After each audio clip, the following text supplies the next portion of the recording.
trees are these? These tall ones right here. I believe they're, I was going to say cypress, but that's not true. We have those in Florida, but not this big, not this. I've never noticed them, yeah. Yeah, we have one in my parents' yard. Really? Mm-hmm. Yeah, that's a castle. Wow. Those vines are big. $30 million. So, Sunday. This is our first winery, vineyard, Castello di Amarosa. This is a castle, and apparently the guy's so rich he wanted a castle like in Europe, so he imported everything from Spain. $30 million later, this is what you have. We're gonna go do a tour. See what 30 million will get you. To us to see, you know? To take our money and pay for it. Well, yeah, exactly. Exactly. Exactly. Otherwise, you can't see it. But it's definitely worth it. This is crazy. Oh, we got just a bus of them. Oh, look at this shit. Come on, this is actually adorable. No.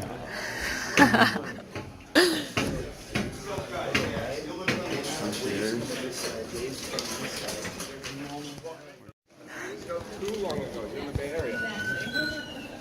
You picked a good day to come. The time periods that's the best here to be in Napa Valley is going to be spring, and that's because the temperature is almost perfect. Also, you're going to see that all the vineyards are starting to blossom right now. Ceilings, and it's what helps support the weight from one level to the next, which here at the castle is 8 total levels.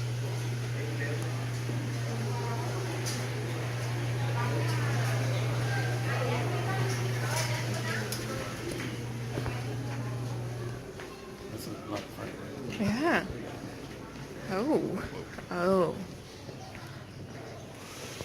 That's a table. Yeah. Look at the ceiling. Now we're using 95 out of 107 for winemaking. The other rooms are for partying. Every single material that was brought to this castle is brought with the intention of being used. Every single space in this castle is built with that same intention of being used. Yeah. I'm sure that's the question. How much did it cost? I can't answer that because he's always said he's going to take that number to the grave because he said it doesn't matter. Just enjoy the castle. But everyone said, no, it actually does matter. We want to know. We actually don't know what it costs. The property is 171 acres. The castle itself is 141,000 square feet. Now, before building this castle, Dario, his family's always been in the wine industry. He actually was not. His family first came from Siena in the late 1800s. They settled in San Francisco. Which in San Francisco, they opened one of the first wineries in 1886. It was in the Mission District. They were so good at making wine, they opened a second location, North Mid section. 1920 came along, they closed down the winery. Now, instead of bootlegging, they decided to move the family from San Francisco to Sonoma, and that's where Dario was raised. It's also where his father came along and was raised. Now, originally, Dario was going to make shoes. He went to school at San Jose State, started bringing in women's shoes from Europe, and that was his business. It wasn't until he decided to take a year off and travel through Europe, and during that year, that's when he fell in love with medieval architecture again, like he did when he was a boy. It's also when he fell in love with wine again.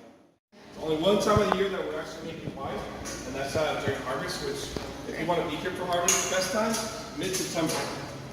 Harvest starts out really slow. Oh, wow. It's not 14th century. Now, harvest starts out slow. If you ever do want to experience it, it is so much fun. Everybody here is so happy because we're finally making wine, and every single winery is working around the clock.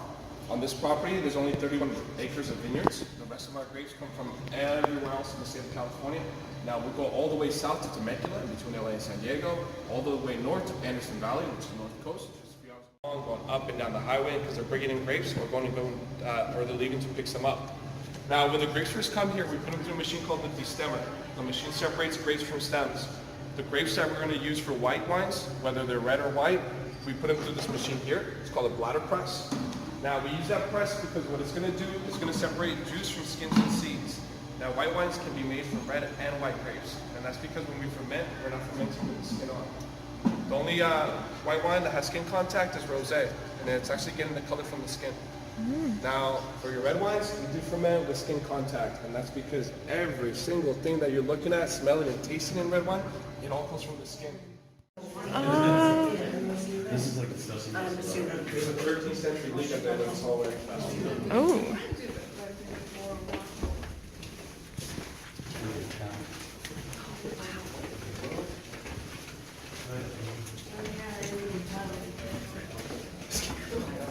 Candles.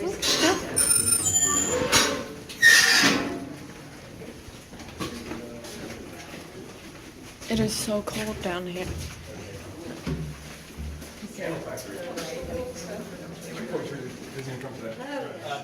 Going deep into the mountain, you feel the temperature change down here. Now, I like breaking rules, so I actually want to show you our larger cave. When we take you through these paths, you're going to see about 1,500 barrels. We have 7,000 here. I want you to take a peek at actually our larger cave, which is about 3 acres in size. Whoa. This is barrel heaven. Wait till we get down there. Okay, so this is a lot of it. This is a lot of barrels. How do they lift these? People can't lift them. How do you get in here? Yeah. They At ship the it bottom of the with steps, and then I'll meet you there. I bet they ship it for they ship it for a us. huge fee.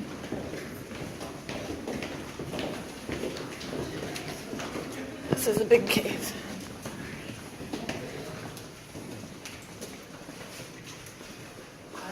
Smells like wine. You can smell it. Yeah, you can smell it. Which one's About like 3 acres in size. 3 acres. The majority of the barrels are in here.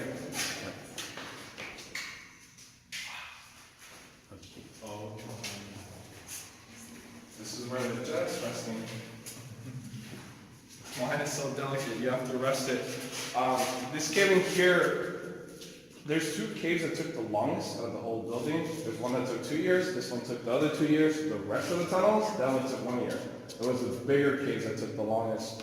Which this one in here, it's about 3 acres in size, about 5,500 barrels in here.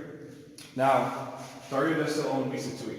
So the reason why this castle is so big, especially these caves, is because he ages most of the wines for Vi Sattui here as well. 4,000 barrels are ours, 3,000 are Vi Sattui's. Now we did that because unfortunately here in Napa Valley, we do have earthquakes, we do have fires. So to protect all of the wines, they're all here. Now we can withstand. Collection. The bottles to the left is our collection. Any bottles that remain from the first 10 years are in your cellars on the left. Oh my gosh. Catacombs of wine. We sold out of a certain wine here, especially in Luna, and I just peeked in here the other day and I realized, I was like, oh, that's why we sold out in 2012. It's right there. Oh, it's awesome. Yeah. You like that one? He just wrote, Dario said, no, I'm keeping this one. It is empty? Dario. It's so funny. My personal. Once we get around the fan, I'll tell you exactly what we like.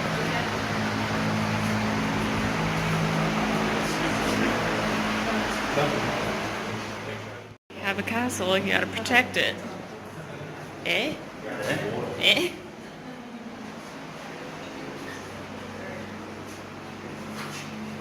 Gotta protect your castle, babe.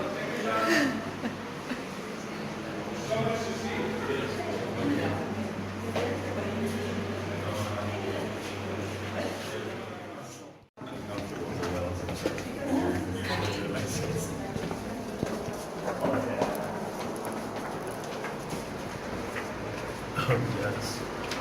That is awesome.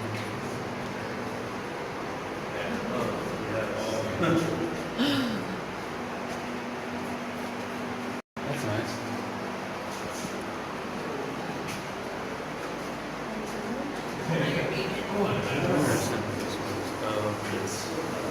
I think it stretches you. You turn this Interesting. and it pulls you. Where should we start? The rack? The rack. The rack? See, most people actually think that these are for stretching, which they're not. Oh. Have you seen one of these in the movie? 99% chance you didn't see the center part. That's why you think they're for stretching, because most people are being stretched on one. These were actually for pulling you into 4 different pieces. Ankles go at the bottom, your back goes here, it's hooked on, your wrists go right up at the top. This, you start cranking away. Now the reason for those spikes is because if they weren't there, you keep cranking and we'll just stretch you. The spikes are there so that once this is all the way up, you can keep pulling. You can pull arms and legs off. Very well made reproduction. We can actually still use this one today. It got really cold. They get really cold. What are those? Misters. Those are? You ever seen those? Fermentation tanks. Oh, they look different So than together what those. made it taste dry and more of rose petals instead of fruity. Put it in the concrete egg. 6 weeks of fermentation comes out with mineral stone flavors. Same thing for the Chardonnay. When we don't want to have the Napa style buttery, creamy, oaky Chardonnay, put it in 6 weeks in the concrete fermentation. Important to any of us, what's inside of it? So read the sticker. It tells you exactly what's inside. 17, last year's vintage. CS, Cabernet Sauvignon. This barrel is going to say the same. So if you do happen to get lost, don't be scared. Don't even look for an exit. Go read the barrel that you like. Find yourself a wine thief. Start tasting some wine. You can be in here for a few days. Wait for someone to find you. These work just like a straw. The section what you're going to be tasting is 2017 Cabernet Sauvignon, which you can taste what happened in a certain region where the grapes were being grown just through the wine that you're going to taste.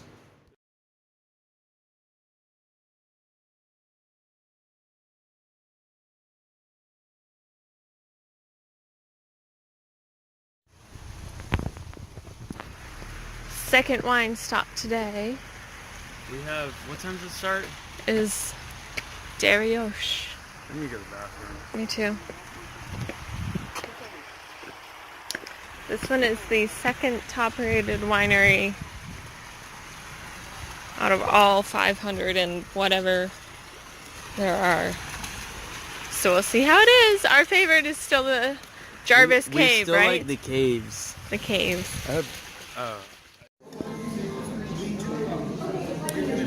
This one's pricey.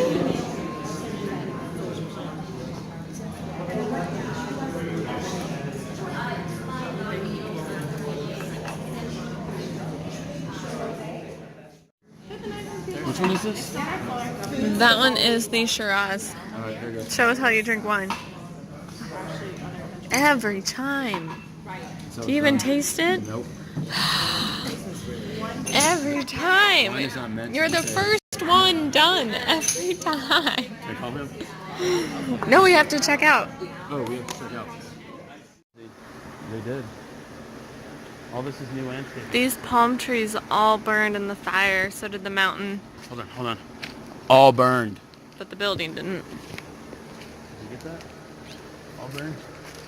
Everything burned. And their succulents are fabulous. But this was our least favorite, right?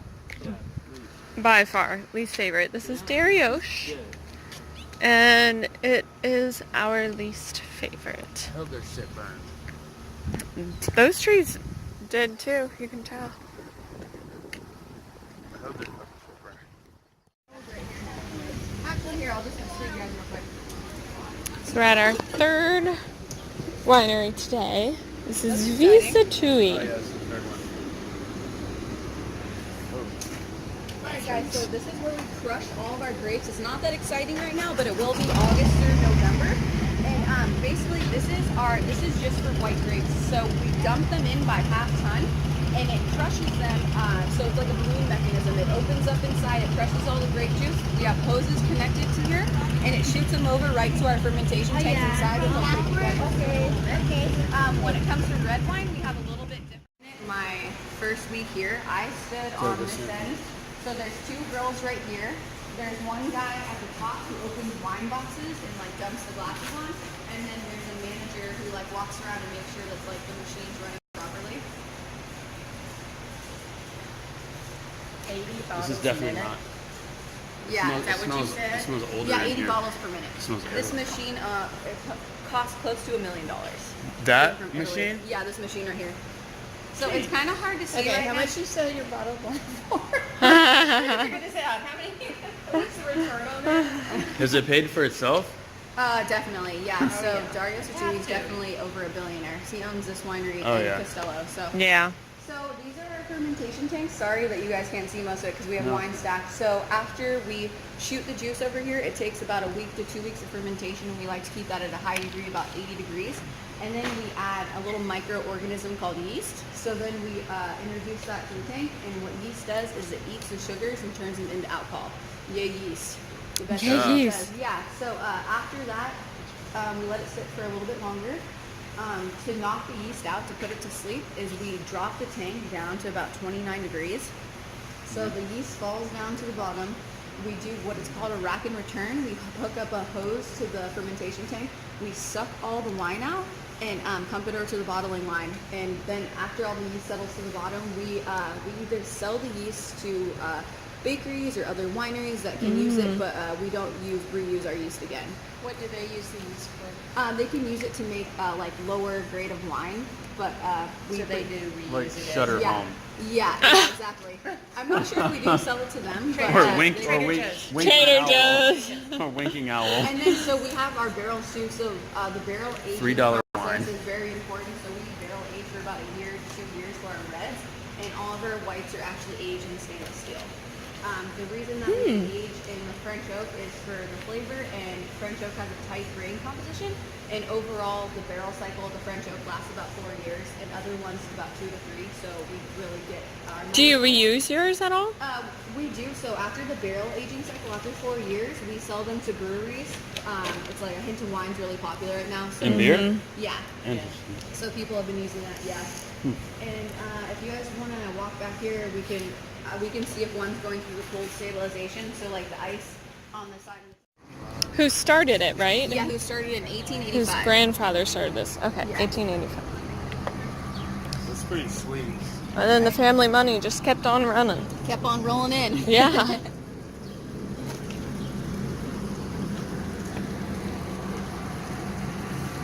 So nothing's planted out there, or they just did it? Did they get burned in the fire?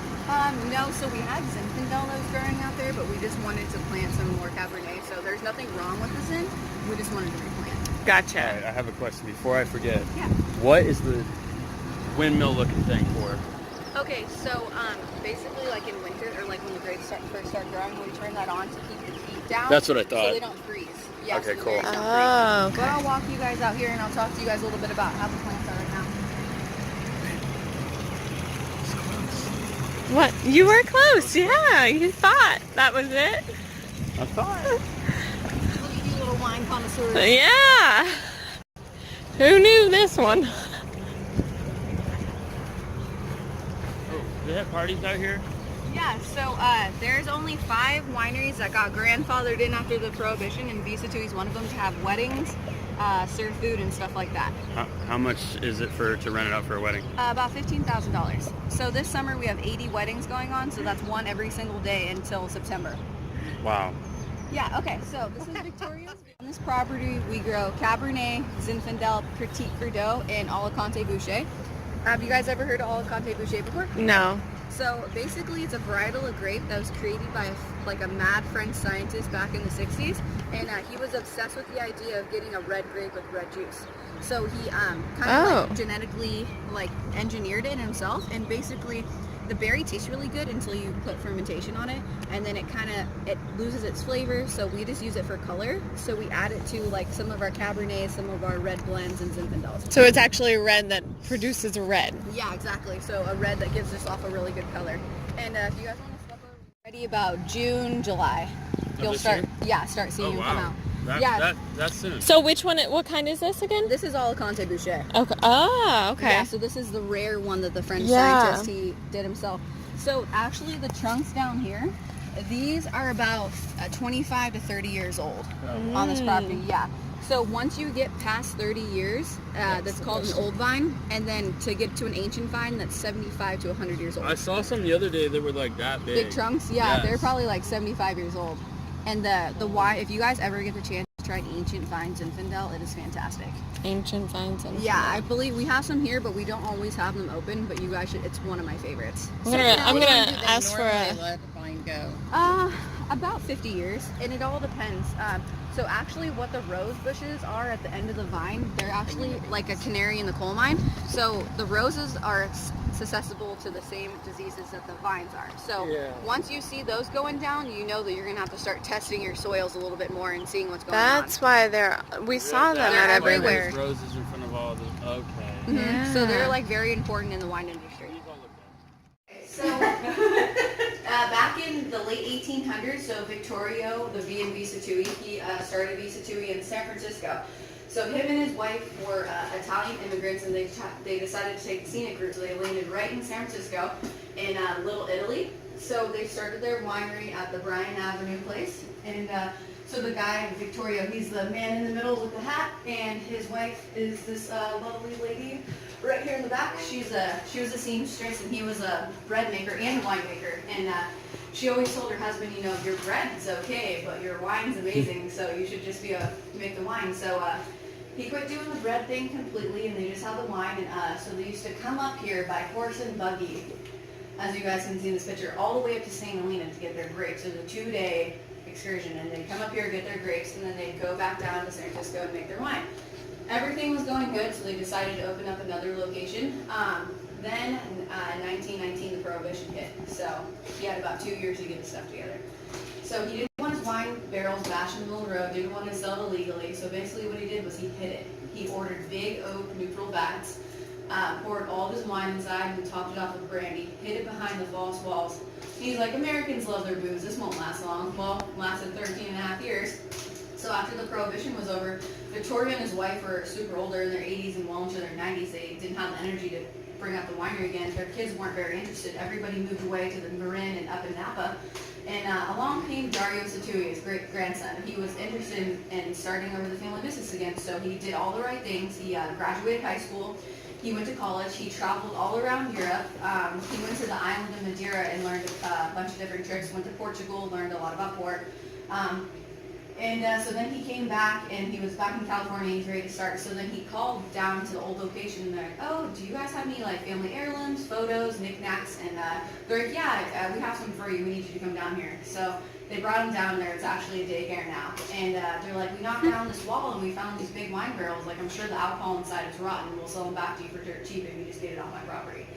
So that's what Dario did. He bought it back, and when he went to the island of Madeira, so you cook port, so you kind of caramelize it at like 113 degrees, because in the 70s, port was king, so he wanted something a little bit different. So in 1976, he sold his great-grandfather's Madeira that he had hidden behind those false walls. For how much? So I think it was like $20 now, and now it's $61 a bottle. And it's, you guys are gonna, we have it on our tasting menu, so you guys will get to try it today. It's about 130